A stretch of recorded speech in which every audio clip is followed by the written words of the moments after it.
Allô! Aujourd'hui, je vais vous parler du moine Gregor Mendel, des pois, comme les petits pois, mais la plante, et l'histoire de l'ADN. Gregor Mendel, un moine autrichien du 19e siècle, est considéré comme le père de la génétique. Pratiquement ignoré de son vivant, Mendel montra comment les caractéristiques génétiques se transmettent via des gènes dominants et récessifs en étudiant plusieurs générations de pois, des petits pois et des pois de senteur, qu'il cultivait au monastère où il vivait. Voici son histoire et l'histoire de cette découverte fondamentale pour l'histoire de l'ADN. Johann Gregor Mendel, de son nom complet, est né le 20 juillet 1822 et décédé le 6 janvier 1884. Moine catholique au monastère de Saint-Thomas de Brunn, en Moravie, Mendel rêvait de faire des études universitaires, mais faute d'argent, il décide de devenir moine avec l'espoir que l'ordre augustin, qui était composé d'enseignants, l'envoie à l'université pour qu'il devienne lui-même un enseignant. Et ça marche! Après avoir prononcé ses vœux monastiques, Mendel s'en va pour Vienne, où il suit des cours à l'Institut de physique de Christian Doppler, dont des cours de botanique, de physiologie végétale, d'entomologie ou encore de paléontologie. C'est là que son intérêt pour la fécondation naît et son envie de résoudre l'énigme de l'hybridation des végétaux, c'est-à-dire le mélange de traits issus de plusieurs plantes sur une même plante. En 1854, Mendel installe un jardin expérimental dans la cour du monastère et une serre et planifie ses expériences dans le but de comprendre les lois de l'origine de la formation des hybrides. Son choix se porte sur les pois car l'espèce comporte de très nombreuses variétés qui sont toutes très distinctes entre elles, se reproduit très rapidement et donne beaucoup de graines, ce qui lui permet d'étudier l'hybridation sur de nombreuses générations de pois. Il débute ses expériences en 1856. Mendel surveille 7 caractéristiques des pois, dont la hauteur, la couleur des fleurs, la couleur des graines ou encore la forme des graines. Pour commencer son expérience, il plante les pois en ligne, chaque ligne comprenant 2 différentes formes d'une même caractéristique, par exemple des plantes hautes et des plantes courtes. Il fait reproduire ces plantes jusqu'à ce qu'il atteigne des plantes dont les bébés sont toujours identiques à leurs parents, puis il prend ces bébés, qu'il considère comme des spécimens purs de par leurs caractéristiques, et il les font se reproduire ensemble, lui permettant d'observer comment les caractéristiques étaient héritées.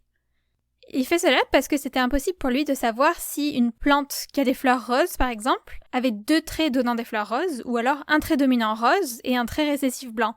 Donc cette première phase lui permet d'obtenir des plantes qui ont uniquement le trait dominant rose, et d'autres qui ont uniquement le trait récessif blanc.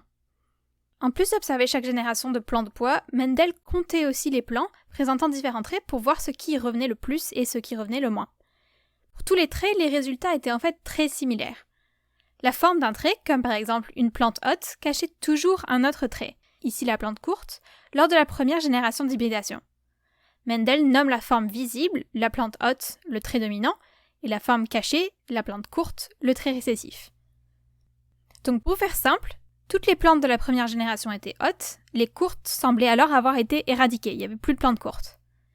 Lors de la seconde génération d'hybridation, certaines plantes courtes réapparaissent dans une minorité des plantes avec un ratio d'1/4 courte et 3/4 haute. Ceci montre donc que, même dans les plantes hautes de la première génération, le trait donnant des plantes courtes existait toujours, mais il était caché, ce qui lui permet de ressortir dans la deuxième génération.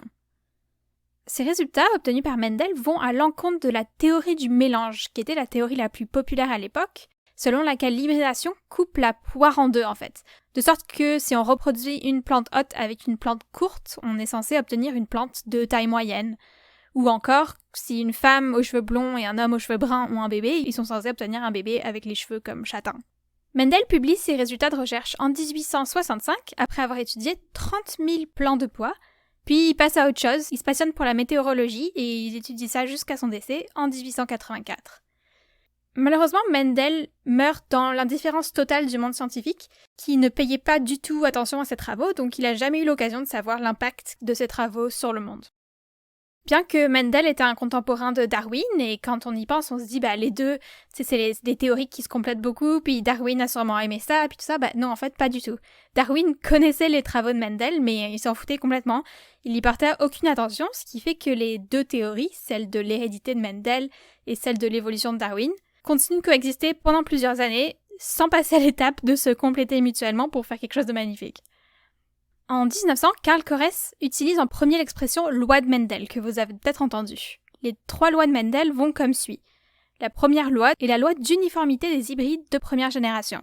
Aucune forme intermédiaire n'apparaît quand les parents sont de souche pure. Le concept de l'hérédité par mélange est réfuté.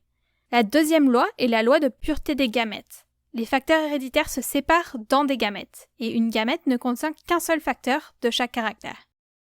Et la troisième loi indique la ségrégation indépendante des caractères héréditaires. C'est ce même Karl Korrens, Hugo de Vries et Eric von Tschermak qui découvrent chacun de leur côté, dans leur coin, les lois de l'hérédité et qui eux-mêmes décident de créditer Mendel comme leur inventeur, ce qui leur évite en fait de se battre sur qui d'eux trois avait fait la découverte en premier. Donc ils disent que c'était aucun d'eux trois, ce qui est la vérité. En 1902, Walter Sutton et Theodore Boveri formulent la théorie chromosomique selon laquelle les chromosomes sont les facteurs de l'hérédité de Mendel. Et toujours en 1902, Lucien Queneau montre que les théories de Mendel s'appliquent aussi au règne animal. À partir de là, les théories de Mendel sont vraiment acceptées comme la vérité, parce que c'est la vérité, et on parle très peu de Mendel dans l'histoire de l'ADN aujourd'hui, alors que ses travaux ont été super importants, parce que c'était un moine tout seul dans son monastère en Autriche. Voilà donc comment un moine catholique du 19e siècle et des petits pois essentiellement nous ont permis de faire une découverte capitale dans l'histoire de l'ADN. J'espère que vous aurez appris quelque chose aujourd'hui. Moi, c'est une histoire que j'adore, puis honnêtement, je peux pas m'empêcher d'y penser à chaque fois que je mange des petits pois ou que je vois des pois de senteur dehors, ce qui n'est pas le cas en ce moment parce que dehors, c'est la désolation absolue.